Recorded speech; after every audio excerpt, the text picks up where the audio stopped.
How's it going, guys? Welcome back to the channel. It's your boy C.W.G 7263 and I am here dropping my reaction to WWE Summerslam with a new series called What Just Happened.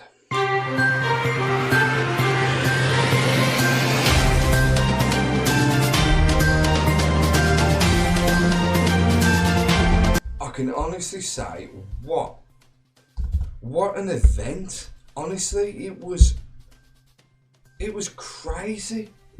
Honestly, the amount of matches that were on tonight's card was intense. The whole, it was mental, honestly. WWE Championship match, Universal title match, both women's titles. KO was gonna quit if he lost. Goldberg was on the card. Trish was on the card. And that's mad. That is proper mad. For the biggest party of the summer, that is massive. Brock Lesnar is no longer your Universal Champion. Overthrown once again by Seth Rollins. Mad. I honestly thought they were going to keep the title on Lesnar for a little bit longer. That's mental. It really is, because I honestly thought, damn, that's mad. Honestly, that's mad. Brock Lesnar, former Universal Champion, and on top is Seth Rollins. After saying on Raw that this was everything that he had, this was everything that he needed to do, he was going to go to SummerSlam and beat Lesnar for the title, and that's crazy. Absolutely crazy. I'm chuffed to bits. I'm chuffed to bits with Rollins. I'm honestly chuffed to bits with Rollins. Now a two-time WWE Universal Champion. Next, we start with the opening match. Becky Lynch taking on Natalya in a submission match. Back and forth match. Becky locking in a sharpshooter. Natalya locking in a disarmer. But there was no way that Becky was going to lose the championship tonight, since being the cover star for 2K20 that comes out next month. There's no way she's going to drop the title a couple of months before the game comes out. It's not going to happen. You might as well have Natalya be the front cover if she's going to become that. But it was a good match. But the thing is, I don't rate Natalya as, she's more one of the women who sits on the sidelines. There's more women that are stronger, if that makes sense. It was a good match, but Natty was never going to win.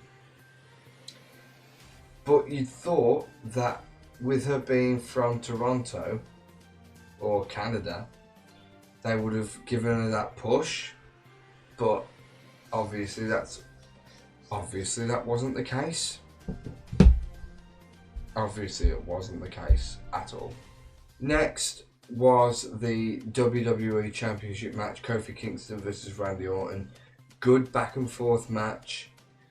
Everything that was going through for the last 10 years, Orton saying that Kofi wasn't ready 10 years ago. Now that he is, he's not ready to become WWE. He's not ready for the title. He's not ready to be sat on top of that pedestal. And Orton was this close to winning the the WWE title tonight. After hitting that RKO and with Kingston rolling out, that 10 count, I think now it's proving that Orton is going to win the championship at Night of Champions. That's the route. That's the route that it's going.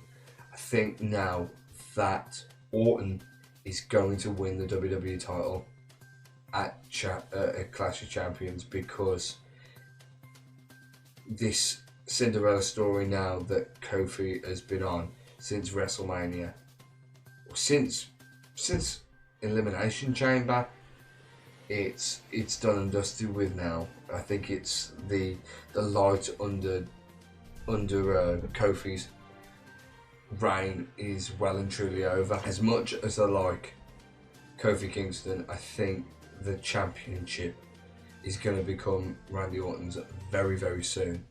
And that's just my opinion. Next is Trish Stratus versus Charlotte.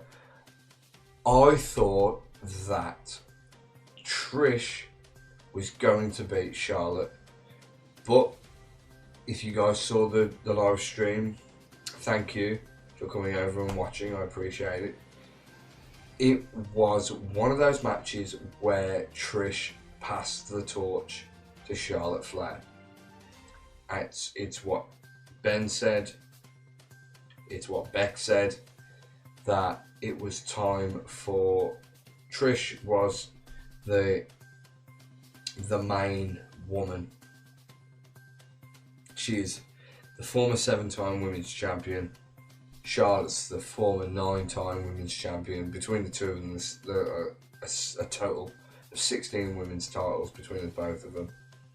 And it's one of those things where now Charlotte is at the top of her game. She's the top of the pedestal. Even though she's not a women's champion, she is genetically superior to every other diva, every other woman on that roster. She's got the business lives inside of her because she's Ric Flair's daughter. And the thing is, in my opinion, she's not Ric Flair's daughter. Ric Flair is her father.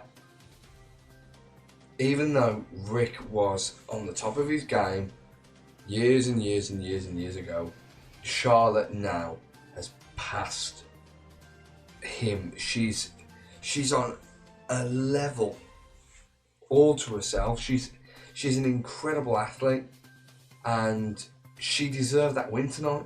Honestly, she deserved that win against Trish tonight, and it shows that the torch has been passed to Charlotte, because she's the future of that women's division. I honestly believe that Charlotte is that future of the women's division, because she's incredible. The woman is incredible. She's genetically superior to all the women. She can flip. She can brawl. She's better. Also, what Ben said, she's better than most of the men on that roster. The woman's amazing. Honestly, the woman is incredible, and it was an amazing match. Honestly, it was an amazing match, and it just proves that Trish did the right thing in losing tonight to elevate Charlotte Flair's career, because she was so much better than Trish. Even though I wanted Trish to win, she was so much better than Trish, and she deserved that win. You see, this one infuriates me, because Ember Moon should have won the women's title tonight. She should have won the SmackDown women's title, because that woman is incredible. And all they've done is use her in pathetic storylines that don't go anywhere, but it shows that she had a good match. She put up a good fight against Bayley. And hopefully she can topple her at Night of Champions if it goes that way and they still are pushing the Ember Moon Bayley feud. Because I think now that Bayley, even though she cashed in the the Money in the Bank against Charlotte at Money in the Bank, I think that she deserves to have somebody who is just as good as her in the ring. I don't rate Bayley, I never have, but she's good at what she does. She's one of these people that's the hugger. She was overshadowed by Sasha. And where's Sasha now? But in my opinion, I think the only reason why they put the title on Bayley was to just rub it in Sasha's face, which in one mind isn't very good. But Ember Moon deserves to be the women's champion because she did absolutely amazing tonight. And in my mind, she should have won the title from Bayley. She should have took it. But I think it's pushing it towards the Night of Champions event. And she'll finally capture the title from Bayley. And if she doesn't, Bayley will turn heel. Because they can't have both. They can't have both people in the match as baby faces, and I reckon that it's gonna be Bayley that turns heel, and Ember will win this match and become SmackDown Women's Champion.